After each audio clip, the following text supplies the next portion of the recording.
Hi everyone. Okay. My phone is, I can't figure out how to plug in the charger. Always technical difficulties. And also, one thing at a time. Did I? Okay. Um, the phone is only at 30%, so we'll see how this goes. And I can't figure out on the stand how to plug in the phone. So, anyways, hi everyone. First and foremost, thank you guys so much for joining the WeChat Wednesday. You guys submitted a lot of questions.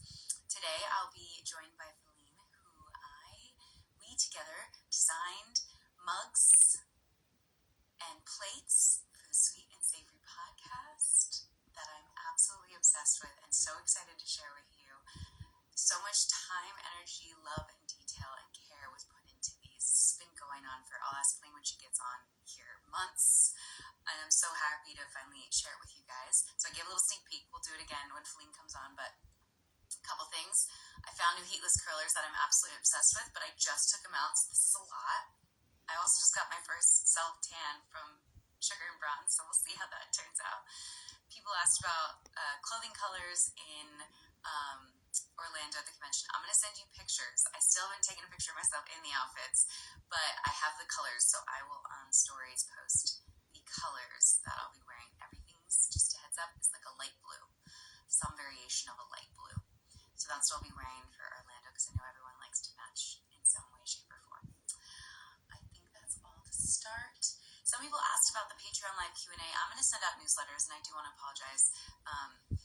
In the midst of trying to bank so many episodes because I'll be out of the country for so long, in the process of banking all these episodes, I have not had the time to send newsletters, to send engagement, or do engagement, or any, like, it's been a lot, so I apologize for that, but thank you guys so much for continuing to tune in to the podcast on YouTube, Apple, Amazon, Spotify, anywhere you watch, and Patreon, which I know a lot of people have questions for that, so I am also going to hop on at least a message on there and schedule when we will do that live Q&A.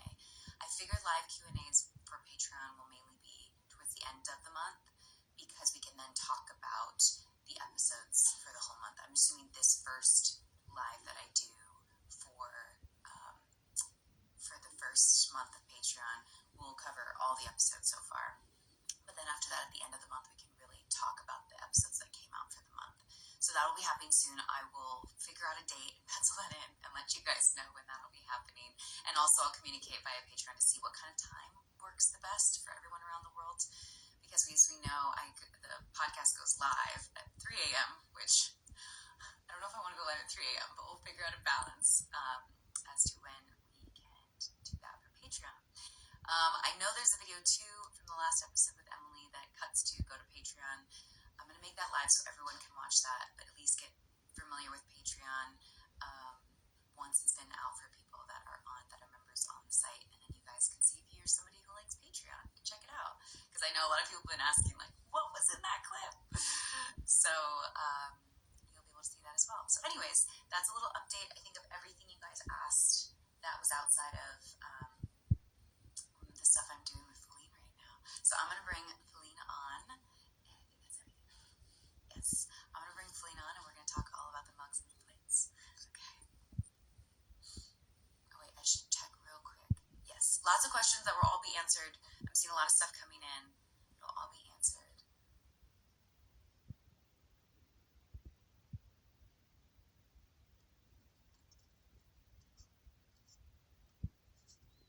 It's Harris. Herring.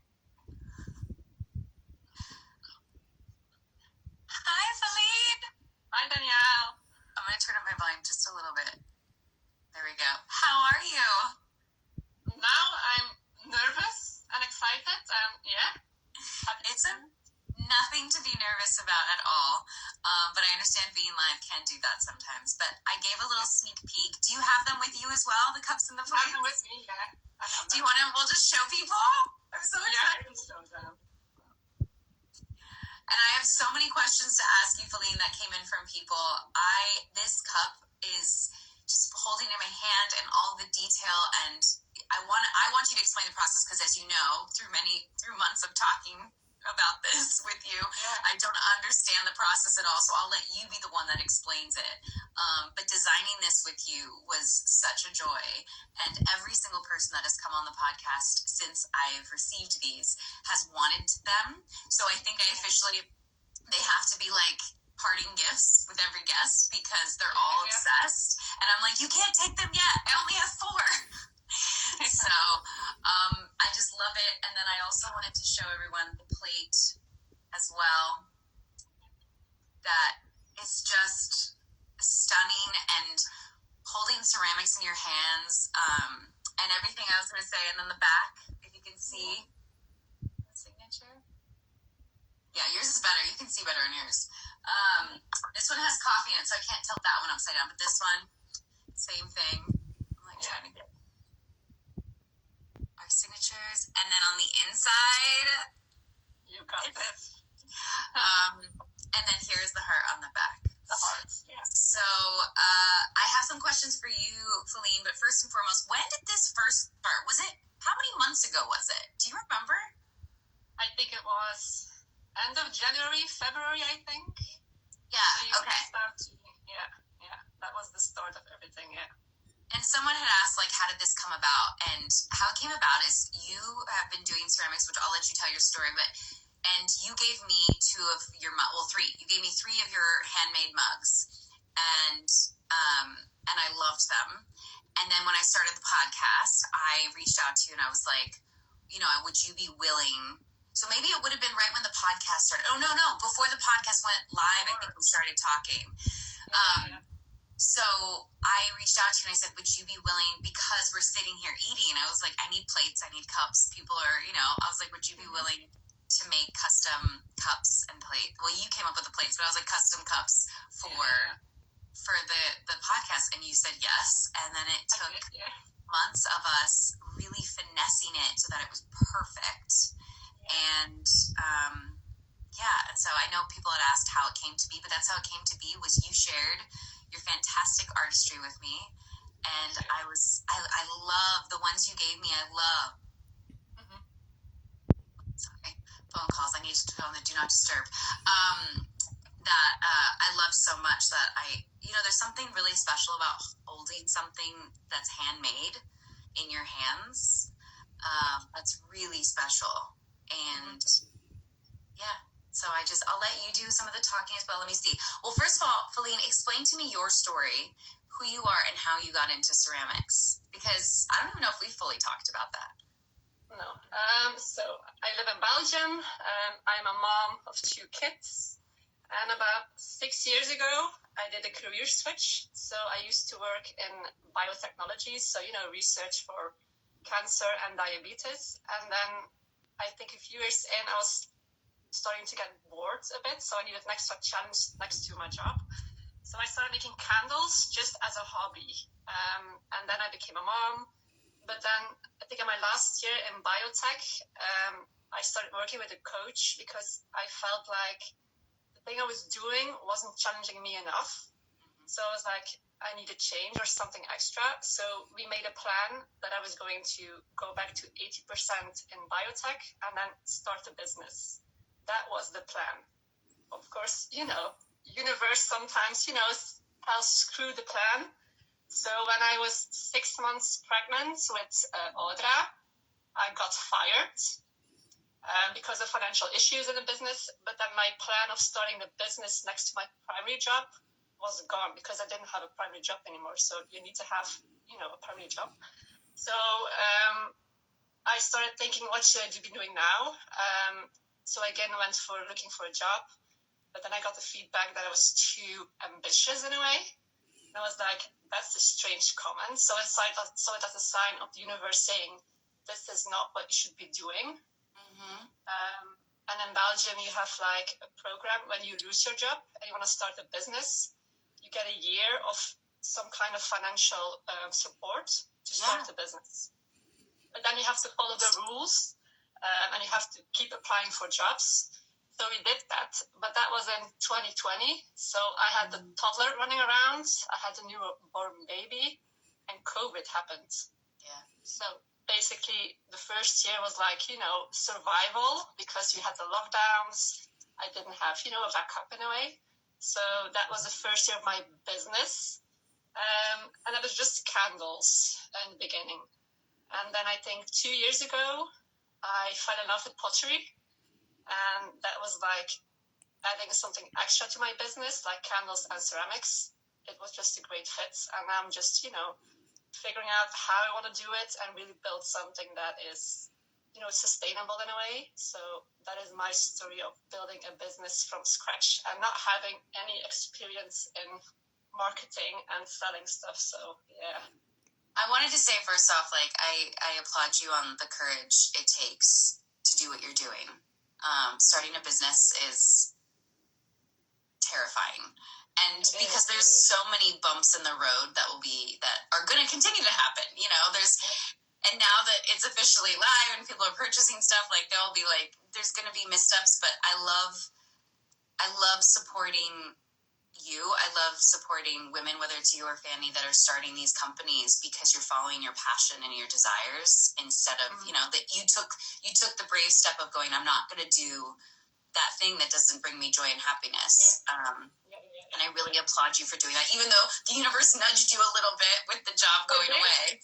But I did a few times, so yeah. Which is always, I feel like sometimes it's like, oh, I'm on the right path, even though losing a job is not anything anyone ever wants, and obviously adds a whole different level of stress, specifically financially. It forced you in a way to be like, okay, yeah.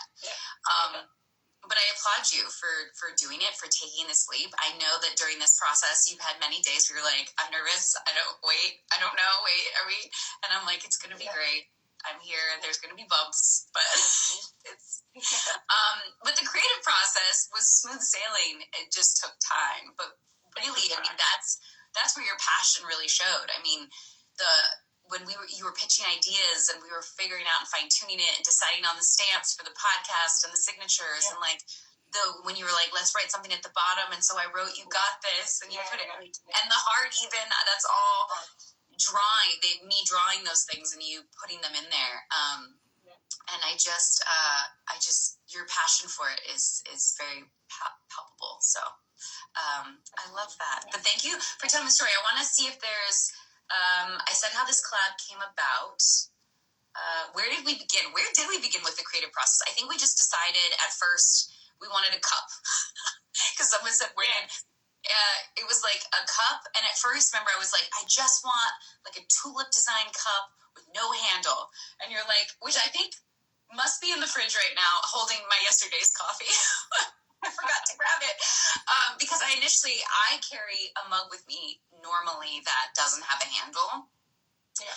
And so I wanted to do that, but listen, you've convinced me the one with the handle is the one both I and everyone that comes on uses more. But I do love the one without the handle as well. But I basically just started from there, and then we kind of like figured out the stamp. Which took some trial and error. So I'll let you kind of talk about the process of creating it, because I was just part of the design element. Obviously, I wasn't there with my own hands making anything. And I know nothing about ceramics and glazing. And like you try different things where you're like, this one we're going to do 2 coats. This is 1 coat. It was constant videos of you showing me different variations. That takes time, because ceramics takes time. So sorry, I'm talking too much. Can you explain the creative process? Can you explain the creative process from your perspective? Yeah, so I first listened to you, to what you wanted. So you wanted the tulip mug and then the stamp. So you decided on the stamp because you need the stamps to start a mug. So yeah, that stamp. That is a huge stamp, and it was challenging to get it in the mug. Yeah. And explain why it was challenging, because I know we went through that for a little bit. Explain why that was challenging. Yeah, the stamp it's a pretty big stamp, and it has 2 parts. So you have sweet and savory is quite big, and then you have podcast or really, small letters. And the shape of the mug is, tulip shaped. So you have to push the stamp in the clay, turn it, but at the same time you have to put lots of pressure on the big letters, but not too much on the podcast, because those go really easily into the clay. So I had to find a way to have a good pressure on both sides, but not too much. So I think to get that right, I think I made 50 marks to just get it right. So I knew it was a lot, but I didn't know it was 50. Yeah, it was a lot. It was just getting the shape right and then the stamp. Mm-hmm. And sometimes the stamp goes a bit, not really straight, but I think that is something unique in a way. Yeah. But I cursed on that stamp in the beginning. Was like, why did it have to be this? But, it worked out, so I'm happy. So, yeah. Just to chime in, I want to say thank you because you did pitch an idea that would have been easier for you, which was putting the stamp lower down. Yeah. And I was like, I really like it in the middle. Can we please try to make it work? And I really was set on it. And I thank you so much because you really, really figured out a way to make it work.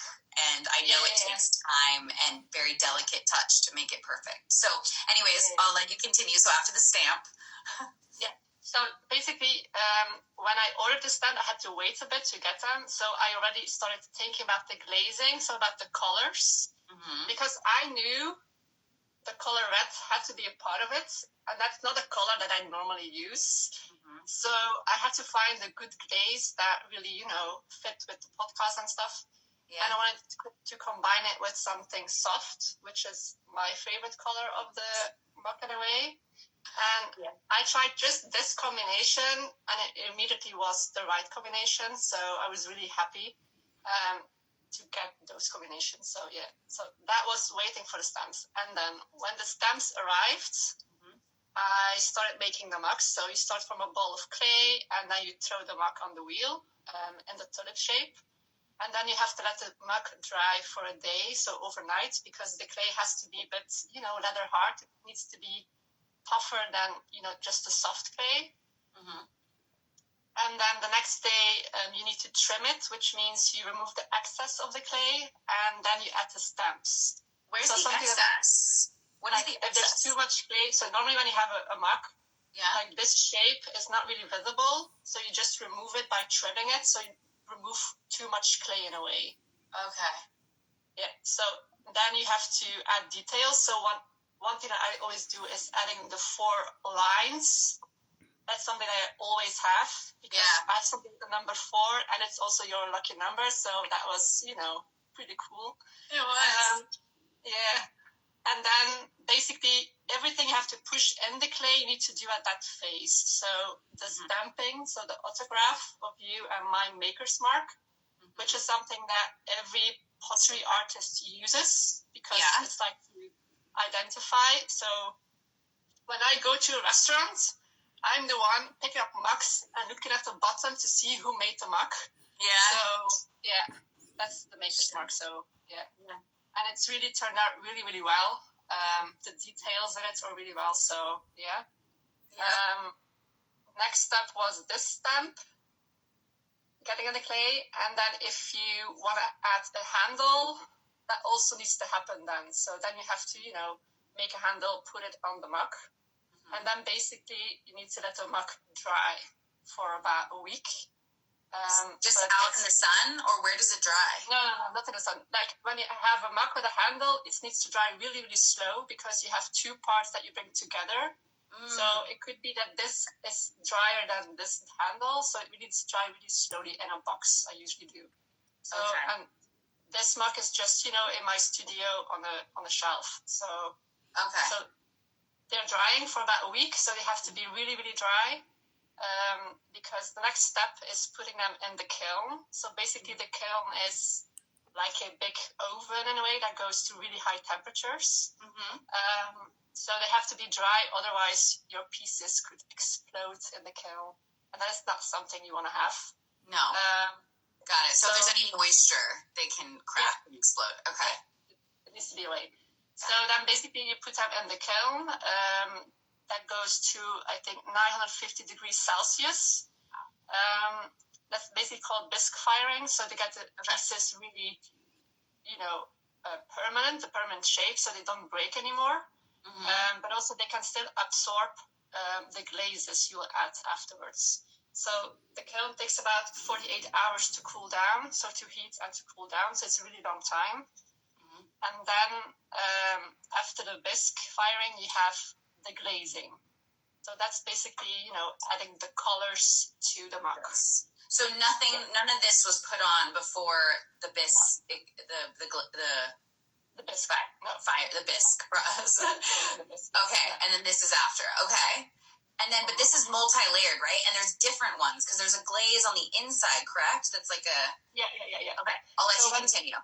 Yeah, so when they come out of the kiln, you basically first...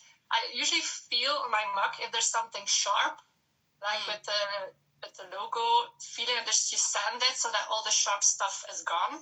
Okay. And then you have to clean it really well so that there's no dust on the mug. And then basically you start glazing. So I first start with the You Got This, because that's done with an underglaze, which means it has to be covered by a transparent glaze. Okay. So I first do the You Got This. I leave this to dry.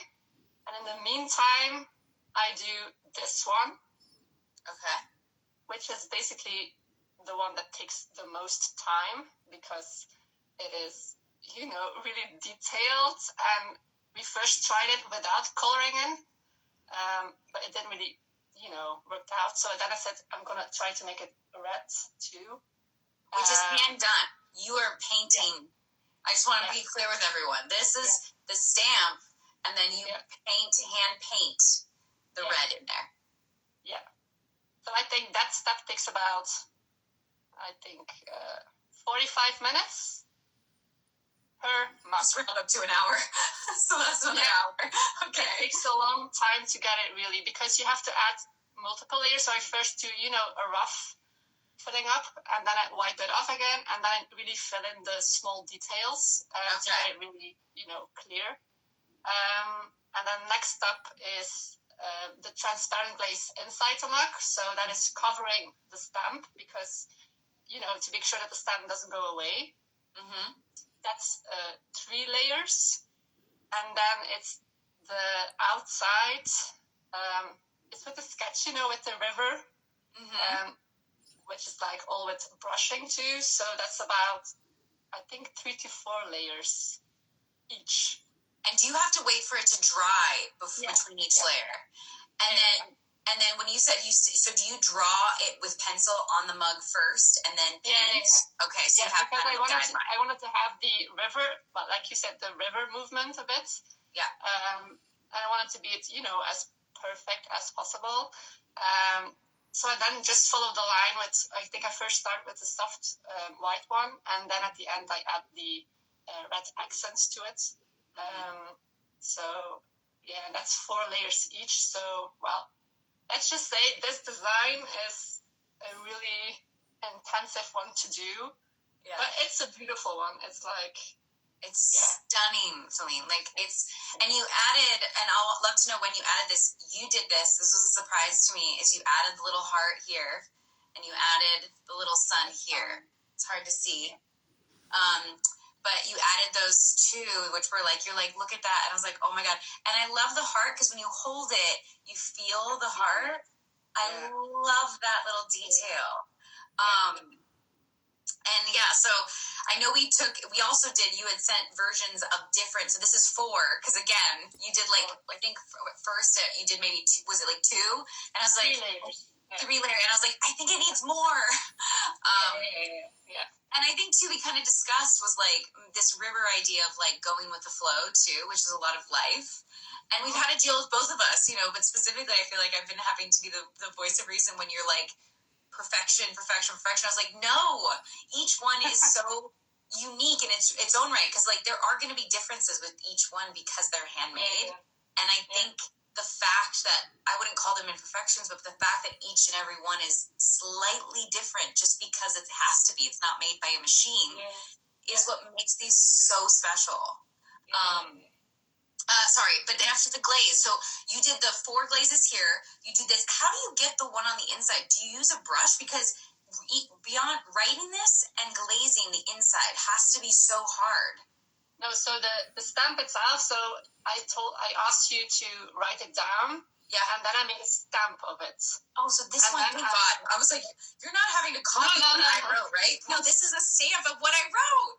Yeah, it's your handwriting, so it's just a stamp of the message. I honestly thought you were just copying what I wrote. So until this moment, it would be very ugly if I did it, but it's a stamp. So I basically, cover the stamp with black ink, and then I push it in the mug. So the hardest thing about that is that the bottom has to be really even, because if the light may be bubbly, the stamp doesn't really get in it nice. So I can redo it, which is a good thing. So I can wipe it off totally and try it again. So that's a good thing that's covered. And then I just cover it with, a big brush to make sure it stays this way. So, yeah. Fantastic. So that helps at least a little bit. I'm like, okay, so that is a stamp. Now it makes sense. So I thought you were just doing a great job of mimicking what I wrote. No. And then, let me see, I want to make sure there was some other question I had, but I can't remember what it was.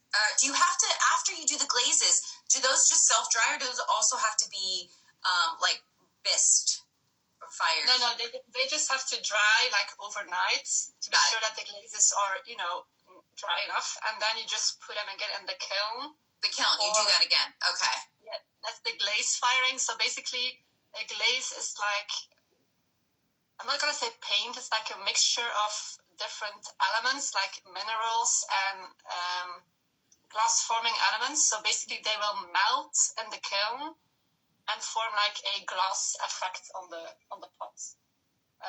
People can see. I mean, the red has the most. Now, is that a different? Because the red is glossier than the white. Yeah. Are so they? You have different. Yeah.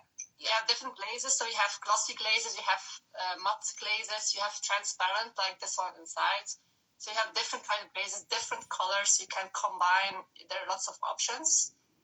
So those go in the kiln, and it goes to, I think, more than 1200 degrees Celsius. So it's really high. Really hotter. Wow. Okay. Yeah. And then again, it has to cool down. It takes about 48 hours again. So that's why you can't, sketch something and have the result the next day, because, well, that's not really possible. It takes a few weeks, and then you have to adjust too. So I think we did we made two designs. Mm-hmm. And then the last time I was looking at the mug, and I thought that the back was a bit empty because it was without the heart. And I was thinking, I need to add something to the back that represents, the love Danielle puts in everything she does and the passion for your podcast. And I remember that you started painting your wall with a heart. And I was like, I'm just going to ask Danielle to draw a heart so that I can, make a stencil from it and then basically paint it on the mugs. And that was how this one came to be. And I really love you can also feel it, so it's really, yeah. It was such a special. Thank you for saying that too, by the way. That was very sweet. But also, yes, it was a nice little addition at the last second. You're like, can you tell me a heart? And I was like, okay, how long did it take me just to draw a signature? I was like, okay, but I tried to just go with it. And I was like, I drew 3. Pick one out of the 3, and this is definitely the prettiest.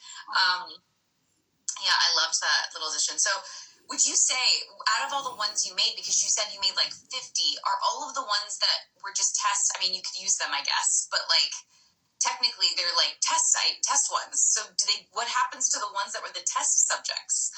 Well, I think of the 50 mug that I made, so the advantage of pottery is everything you do before you fire the mug, so before the bisque firing, you can recycle the clay. So I made, I think, 50 mugs, and I tried to stamp, and if I thought, okay, this is like not straight enough, it's not, deep enough, great. I'm just able to throw the mug in a bucket. So I had like a bucket filled with, sweet and savory pottery pieces, which was, it was frustrating to just see it grow, the bucket, but you can recycle. But everything after the bisque firing is, it's a permanent shape, and it can't go back to mud in a way. So that is, a mug that you can use to test other glazes or, and I have a shelf with, I think, 15 mugs, sweet and savory, with the first designs and the stamp on the bottom. And it's like, something to remember. So, that cracks me up. The kind of like the last ones, right? Yeah. I wanted to, there was a question. So when it comes to using the kiln, do you have one at your house or do you have to take them somewhere? Oh, amazing. I have a kiln. Yeah. Wow. I bought a kiln. When I first studied pottery, I went to, a studio where my teacher, when I got first classes, I just, went to her place and, she taught me to, throw pots and then she baked everything. But then once I really started adding the pottery pieces to my business, I immediately, bought my own pottery wheel and a kiln. I really went all in. I was like, I'm going to make this happen. And the kiln is in my atelier. So the only downside is if the kiln is on, I can't be in my atelier because there are some fumes released from the glazes too. So, what is, and correct me if I'm saying this wrong, what is an atelier? Atelier. It's like my studio. Oh. Atelier. It's just saying it with an S. Sorry. I thought you were... I apologize. So you can't actually go out there and use the studio while that's happening. So you're also basically out of commission while things are firing. Got it. I did start placing my pottery wheel in my greenhouse in my garden. So now I'm able to, throw some things in my greenhouse while the kiln in my studio is, working. So that's nice. I'm trying to think if there's any other questions I had about the process. Let me see if anyone else said anything. What was your favorite part? And I think this is for both of us, but what was your favorite part of the design process? I think the first one was sketching the design. Yeah. But then actually seeing it, especially this one, when I saw it the first time, I was like, this is it. I was like, this was my favorite on paper, but you didn't know what it would be in real life. So that was my favorite part. And also seeing your reaction was also like, the favorite part of the process. Like, I'm really proud of it. It's been, with ups and downs. I was trying and refining, but it really turned out really, really well. So I'm really proud of it too. So, yeah. Yeah, I'm trying to think. What was my favorite part of the process? I mean, there were so many fun steps to be part of the design process. I mean, I really enjoyed every time I would get an email with like a new, like you said, like the new design that you would send over and be like, what about this? And just the creative process. Like, I really enjoyed kind of going back and forth about the colors. Like, I really enjoyed figuring out the glazes and trying to get it right. I mean, it's hard to pinpoint my favorite part because I really enjoyed the entire process. I didn't have to deal with the frustration like you did of like, having ones that didn't work out or something went wrong or, I didn't have to deal with that part of it. So to me, it was smooth sailing of just like, oh, this is, Great, Yeah, but I loved the entire process to really just bring something, from an idea into executing it. Like, just that's very fulfilling because like you said, it started in like end of January, February, we started talking and you told me ahead, you gave me a heads up. You're like, it's going to take a while, Danielle. Like, this is not a quick process. Because at first I was like, can you have the mugs ready for the first episode? And you're like, no. And I was like, so I've learned a lot about ceramics. I really enjoyed finding out this detail of yours because that wasn't really something we discussed. But you're like, this is a detail of mine. I always put 4 lines at the bottom. And I think I almost like teared up in that moment because I was like, 4 is my lucky number. Yeah. And it was kind of this moment of like kismet of like, oh, wow. Like we both realized in that moment. Yeah. Yeah, it's something I always, I don't know why, but I just started doing it. And I was like, okay.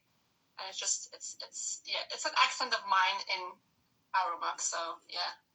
Which I just think, I mean, this is, as much as this is the sweet and savory mug, I mean, all of this is really your artistry. And to answer somebody else's question, someone said, did I ever do ceramics? And no. Like, I remember I've gone to a ceramic studio and attempted something before, and I don't even think I made anything good enough to take home. Like, it was a fun process to get my hands, in it. But I've never done it, so I have a complete appreciation for it. But yeah, someone had asked that as well. What is it? Let's see. Let me see. Someone said, did I ever? I'll ask this too. Are you still doing candles as well? Yeah. You still do that as well? I think I really focused the last year on pottery more. but I'm still selling candles. So the candles started as just a hobby because I was like curious, how do you make candles, but like more in a sustainable way with, waxes that are, better for the environment and stuff. Mm-hmm. And I started with the tea lights, the really small candles. And I just started building with the shapes. So the candles are still a part of my business. They always will be because, it's fun to make. And also I'm bringing back the scented candles too. Because that is something that is, everyone uses scented candles. And if I can make them, more healthier than the regular ones. So yeah, they're still a part of my business. And it's just the combination of ceramics and candles is really something that works for me. I'm just figuring out, the balance between both of them. But yeah, they're still a part of it. Yeah. Do you, when you talk about candles and do you use essential oils and stuff because we never even talked about that. Do you use essential oils? Is that how you get the scents, or how does that work? I usually use a mix of essential oils because not all essential oils are okay for candles because you heat them up. And I think when you go above a certain temperature, the function of the oil basically disappears in a way. Okay. So you do get the scent, but it's a really expensive product. So I use mainly, products that are made for making scented candles. So it's like just figuring something out and just, getting the best ones. So yeah, it's usually a mixture of both of them. So yeah. Okay. So it's a mix. Anyways, we don't have to continue. And where can your website has been on now it's up on my bio as well. People can someone asked, I'm not segueing into this properly, is where, when are they going to be available worldwide? And I'll let you answer that question. Well, you can order them normally now already, I think. It should be online. I hope my husband, fixed it. So they're online now. You can order them. It will take about 8 weeks maximum, I think, because I always make made to order. So I love to make something that is for a specific person. Mm-hmm. So that's why it will take a while to get. It could be sooner, but depending on the demand, and I only have 2 hands and a few hours a day to do it. So it will take a while to make them, but yeah. So yes, I always want a disclaimer is that it's being patient when you order these mugs because because they are handmade. Like we said, we talked about the entire process. They do take time. And then you factor in, yes, you can purchase them worldwide, but also that means that they're going to take time in the mail, and something like this does have to be handled with care. So there's a lot of elements that go to it. I find it worth it because I find them to be absolutely beautiful. But so I hope people feel the same way. But yeah, so and this is where I also talked about is we know there's going to be hiccups along the way, right? Starting a business and stuff, and what whether it's the website or things like that. So we're on this journey together. But I think anyone watching out there that ends up getting a mug or a plate, just be patient. You are purchasing from a small business where it's one woman making all of the things, and that does take time. So I always like to make that disclaimer as well. But it's what makes it special, Yeah, it does, yeah. Let's see, any other questions? Well, I do want to say, if people want to order and they do not find their country and the shipping, just send me an email and we'll add the option.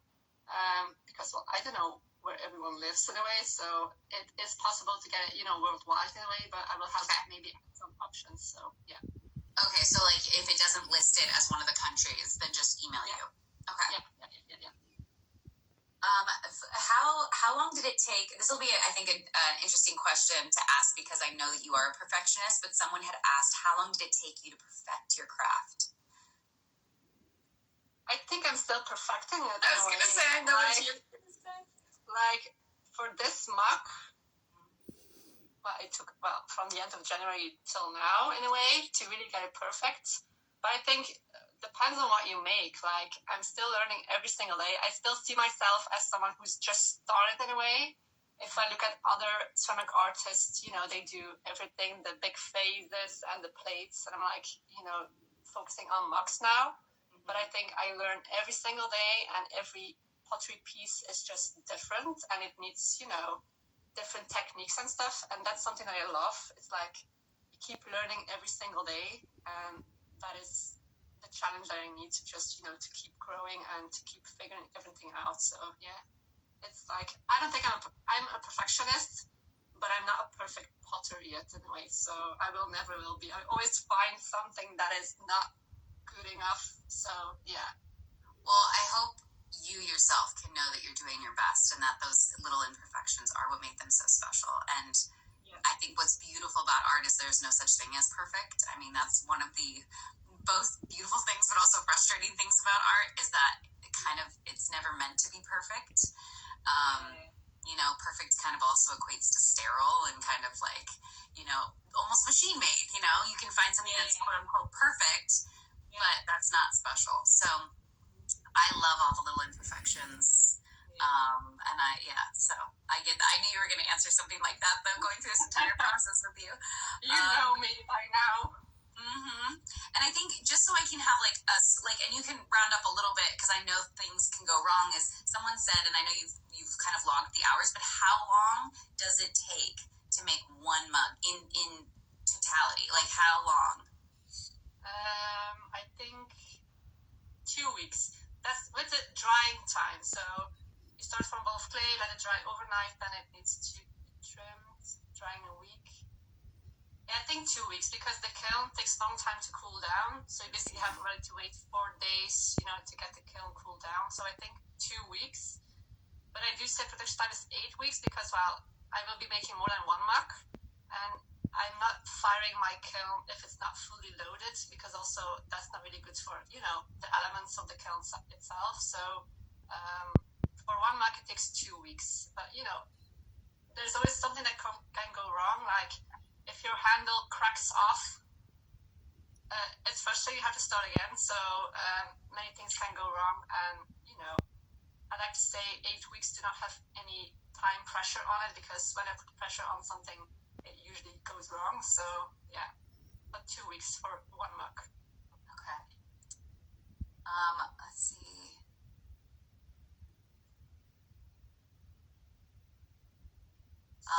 I think we answered a lot of these. What inspired you, I guess? What about pottery? Because I know you said you switched from candles and started doing ceramics, but what was it about pottery that made you kind of go like, I love this? I think the first time I did pottery was at a workshop, or it was a magazine presentation of someone who founded a business to support, female business entrepreneurs. Mm-hmm. And she had like a workshop where you could try out pottery. Mm-hmm. And that was the first time I touched clay in a way. And she said to me, you really have, you have a feel for clay in a way. And it's just, having to start from a ball of clay and making something of it. Mm-hmm. It's just like fascinating that you can really, make something from mud in a way and just feel it. That's, I think, what I love most about pottery. Just, you don't have to think about anything, just feel the clay and just, try something else. So, yeah. I love that. Let's see. Okay, and the rest were kind of podcasts. Is there anything else you want to add, Feline, about the ceramics, about the cups? Is there anything? So this was, I'll elaborate on this. This was a surprise. You surprised me with the plate. And such a fantastic surprise when I saw this. I think it's absolutely stunning. I now use the plates and the cups and everything for the podcast. And every time someone sees it, they're in love. I'm assuming the stamp was easier to put on the plate than the cup.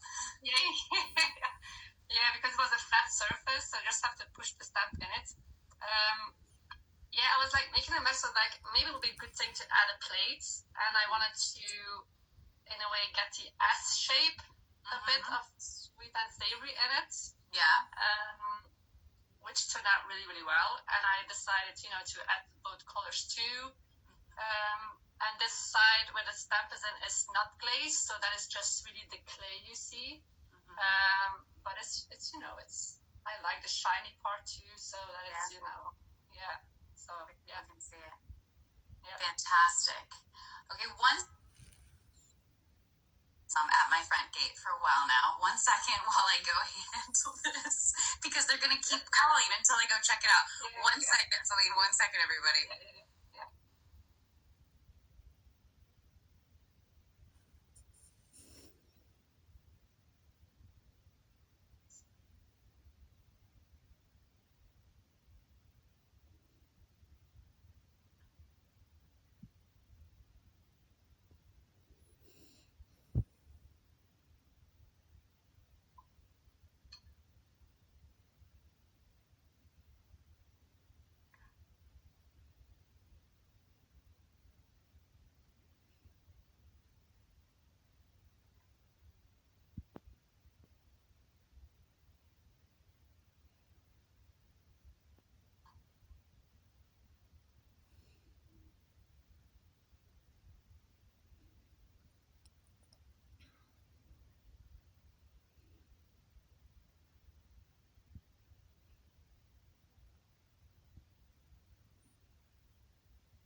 Lordy, it's always something, is it not? This was the their like electric company, whatever it's called.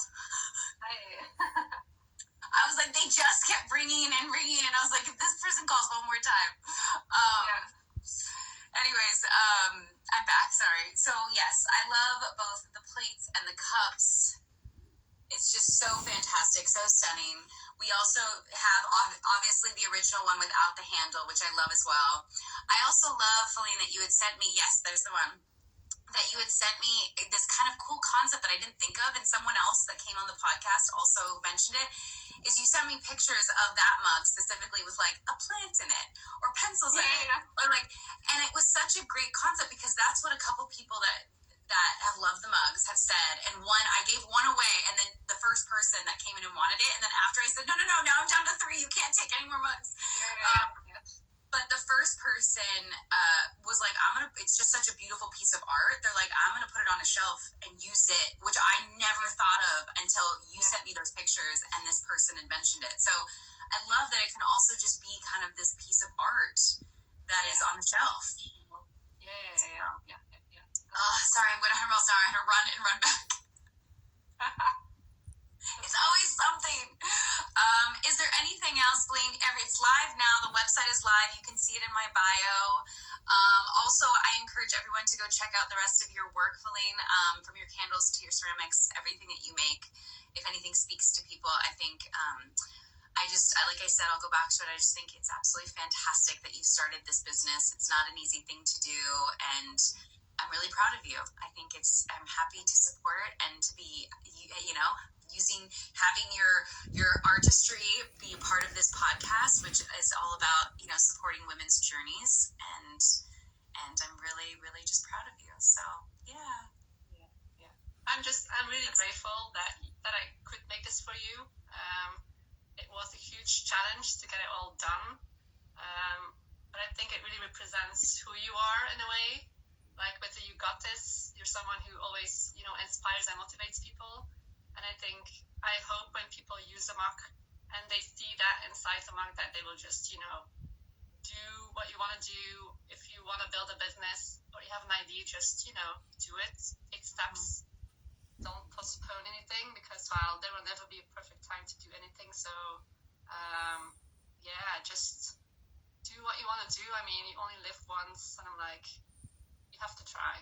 You will just regret it if you don't do it. So, yeah. It's very true, and you said it perfectly. And I do love that you finish your coffee and it is You Got This. And I like it just in the simplest form of You Got It This worth the day, too. Because we all know, I've talked to so many people now, it's like life is never easy. There's always something, whether it's work, family, kids, drama, mental health, something's always happening in life. And so I think being reminded every day that you got this, or like the little heart on the handle that you can feel and know you're loved, or the one on the side, hi for yes? You came in to visit?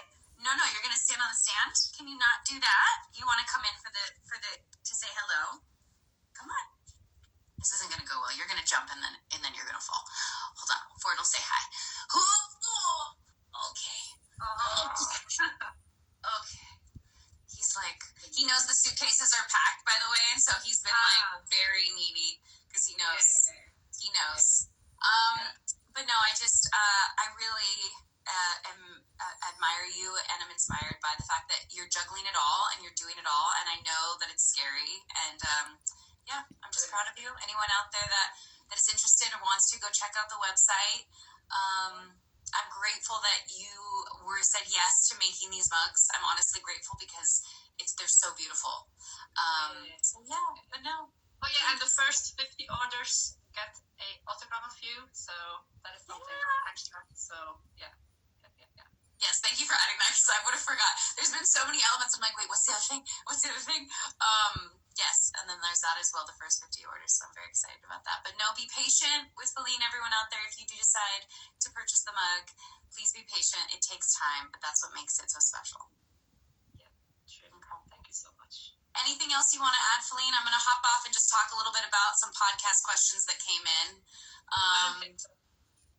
Just they are dishwasher safe too, so you can just put them in a dishwasher if you want to, or just wash them by hand. But everything will be on the website too, so yeah, that's all I have to share. So yeah.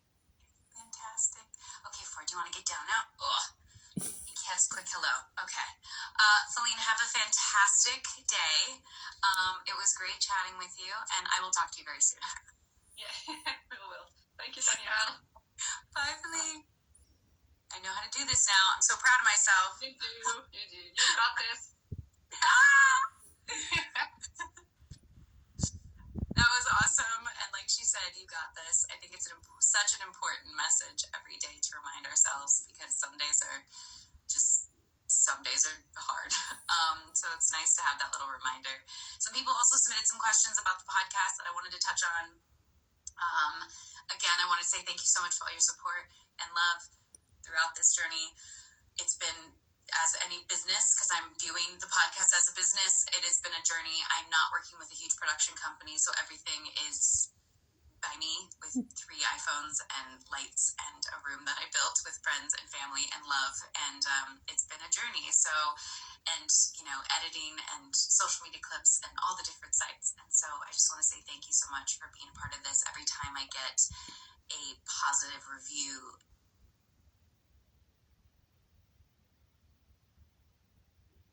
sorry, I knew it was going to pause.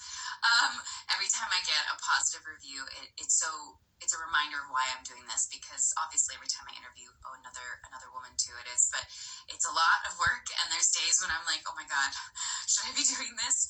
And so I just want to say thank you guys for your support, but also verbalizing your support and love of every single person that comes on, because it really is a huge motivating factor. It's insane to think that I got to episode 10. It just feels like a huge milestone to get to 10 episodes, but I am looking forward to 100 episodes, and I'm so excited for you to listen to the women that I have interviewed, because I've just stockpiled a ton. I mean, yesterday was 2 interviews in one day, just to really make sure I had all these episodes recorded and filmed, so that there was stuff to come out, since I will be traveling. But I plan on also doing a couple on the road with a little sign I got made, so we'll do a couple out of studio, on the road interviews as well. But I just want to say that. And then let's see, how am I feeling about the process of the podcast? I'm feeling good now. I've got a system down. I've figured out the technical issues that happen, even though I'm realizing with technology there's always something that might hiccup or go wrong. And with podcasts, what's kind of nice is you kind of lean into it, as I'm learning too, is it's nice to kind of just go like, okay, that's going to go wrong. We're just going to lean in, or something happens during the podcast, whether it's a fly or a mosquito, or you whack the mic, or something falls over. You'll see all of that when it happens, but there's always kind of something that does go wrong, but it's also, I think, what kind of makes it a little special in learning. But I've got a system down with the editor, Juan, who actually does the original first edit of the footage, because these episodes that I'm recording tend to be closer to about 3 hours. There are some coming out that were over 3 hours that will be broken up into 2-parters that are actually over an hour each. So he takes the footage, because there's a lot of there's a lot of getting up in the middle of it because Ford started barking or someone was at the door or something. One of the downsides of having a podcast room at your own residence, there's something that's always going to go wrong. So he does the first compilation of everything, and then we work on fine-tuning it, and then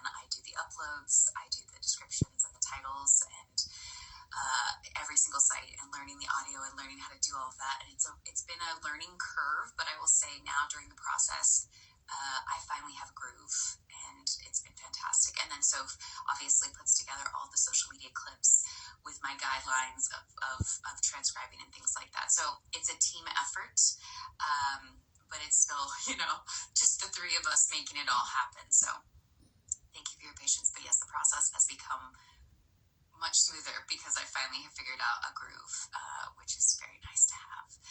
And then someone said how long on average, which I think I just touched on. It depends on what the person is willing to talk about. And there's some episodes, whether it was Alicia or just had someone else on, that the episodes went so long that you got done with it after 3 hours and you're like, oh, we could have kept talking because they have so much in their life to really talk about. So there are some episodes that go longer than others. I try my best to keep things at an hour and a half, and I haven't succeeded at doing that yet. So those episodes early on that were like an hour and 16 were closer to 2 hours, but then we cut out, the pauses, the breaths, the little things that happened, and we're able to get it down to that time. But I hope you guys are enjoying the two-parters. I have gone back and forth whether or not it should be a two-parter or be a really long one episode of like 2 hours. So that's also playing around with it. It's also playing around with the rapid round. You'll hear me talk about it on the podcast. I don't think I've figured out exactly the food element. I think it's not perfect yet. It's still fun and it's still a blast, and I love the rapid round. I've also been switching up the rapid round now per person. So the last couple of interviews, they actually get detailed sweet and savory quizzes, rapid rounds that are made for them specifically. So that's been a lot of fun too, to do that. So yeah, on average, I would say 2 hours is how long it takes for an episode, but they can go as long as the person talks for, because I'm not going to interrupt their story.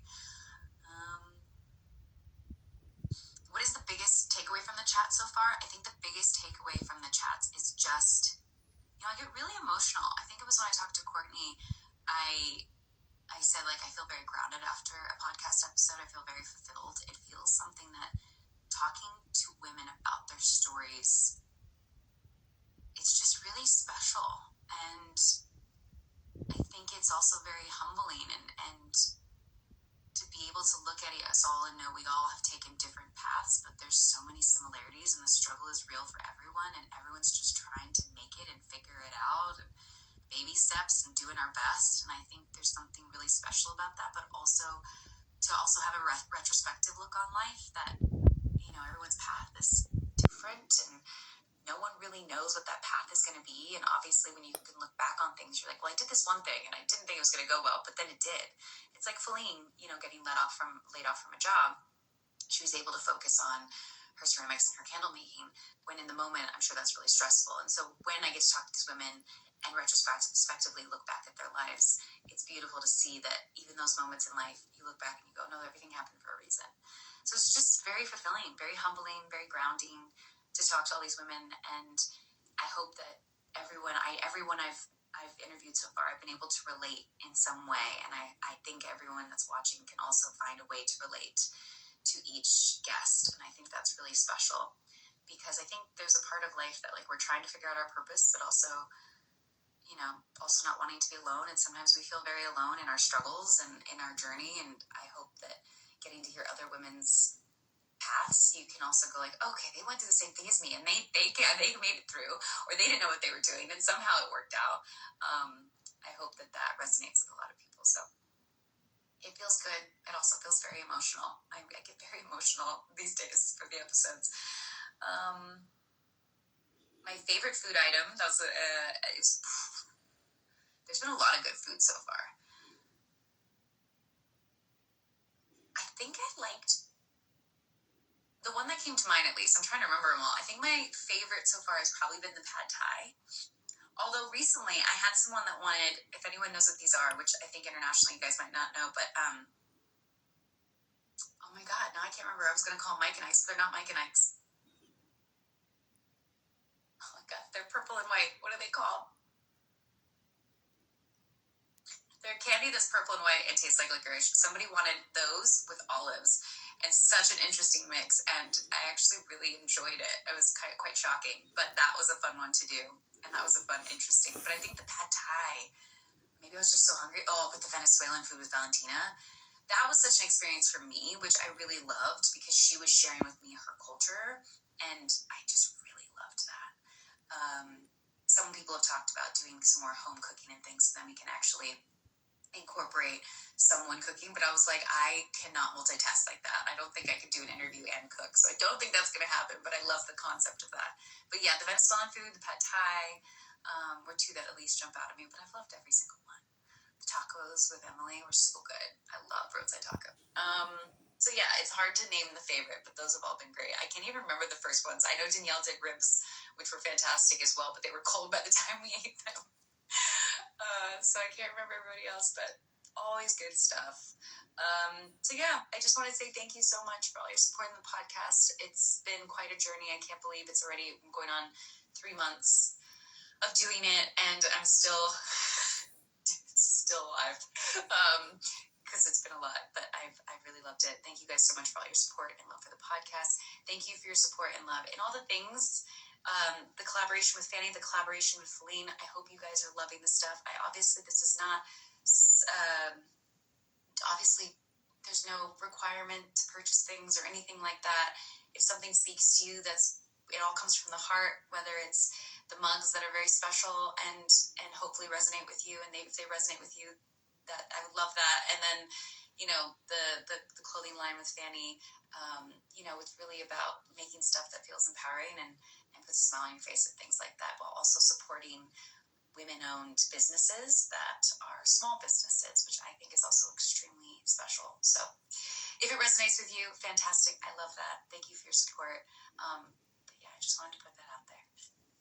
I think that's everything. For the collaboration with Little Kings, which is Fanny, the pre-orders for Paris end tomorrow. The last day to pre-order for in-person pickups, if you're going to the Paris convention, is tomorrow. So I wanted to mention that. So happy that we have a U.S. manufacturer that's helping with shipments. I hope that that is something that people have been able to utilize. Very happy that it happened. Very happy to find that company that is able to take what Fanny has done and perfectly match the quality and the design. So yeah, and I think that's everything. I'm heading to Orlando. Finalizing packing my suitcase. I'm going with light blue, but I will post some stuff in stories. And for the Patreon live Q&As and newsletters, I will hopefully send those out today to start touching base with people as to when that live on Patreon is going to be. But I will send some newsletters from both the Sweet and Savory website and the D-Savory website also. So thank you guys so much for joining in on this. Like I said, for the stuff with Feline, ceramic mugs and plates, which I will showcase one more time. Love it so much. The link to that website is in my bio. Go check it out and check out all of her stuff. And I hope it resonates with you. Yeah, just so happy and so proud to be a part of all of this. So thank you so much. I think that's everything. I'll see if there's any other questions.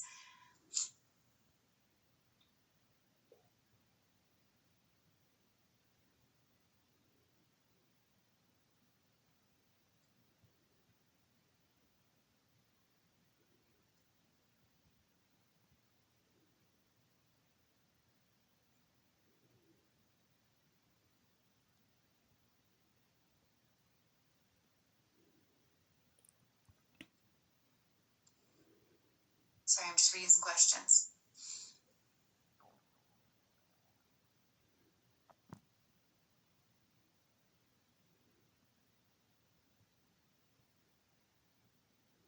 So a lot of those questions we answered.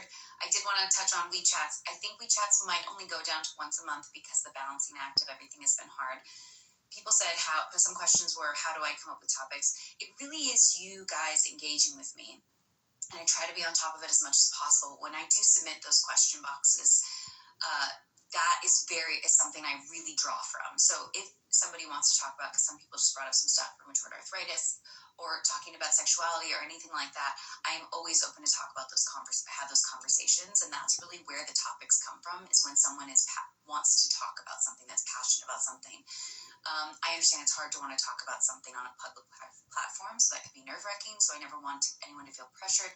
But if someone has the passion to want to talk about something like we have in the past, which is things like OCD, mental awareness, therapy, diabetes, type 1 diabetes, things like that, I take it from you. So the WeChats are really about that. When it comes to the podcast, people said, how do I decide the guests? I'm just reaching out to people and figuring out schedules and women I know in my life that I'm really inspired by. And so that's what it's been so far. I can't even say how much I'm doing in advance. Someone said, how much do you do in advance filming? As of now, I did the saying is shoot myself in the foot on this, is I started the podcast in real time. So I didn't bank episodes. And then I was trying to play catch up because the time it takes to film an episode and then edit it and then do all the details of the cover art and social media clips and everything is about, I can do it in 3 days, but it's much easier to do it in a week. So in a perfect world, I'm doing them at least a week in advance. But as of now, because I'm leaving town, I think I've just aired episode 11 with Emily Colbert, and I think I've done 20 episodes. So there's 9 episodes that I have in the queue that will come out over the next couple months because I'll be out of town. So they kind of don't match up. Sometimes we talk about what's happening in real life on the podcast that doesn't match up. But it's the only way that I can guarantee that those episodes will be able to air because I am going out of town. So yeah, I think those are some questions I saw. Thank you so much for your questions. Thank you always for engaging in WeChat. Like I said, if you see any of those question boxes, please submit every one of those questions. The responses that comes in through those question boxes is something that is written down and is taken note of. So please send that. As someone also said, engaging with small businesses. I would love to always support more small businesses. So please reach out if you have a small business and preferably women-owned. I would be happy to support you, but obviously be patient. Sometimes it takes a little bit longer to respond to some stuff. But I am working on some other stuff too, some other small businesses. So just be patient, but please, submit all that stuff. I'm always on top of it as much as I can be. So yeah, thank you so much for joining this live. Thank you so much for your support in the podcast. Go check out the mugs. Last day to pre-order for Paris with Little Kings. I think that's everything. Lots of love. For those in Orlando, I will see you soon. In Paris, I'll see you soon. And I'll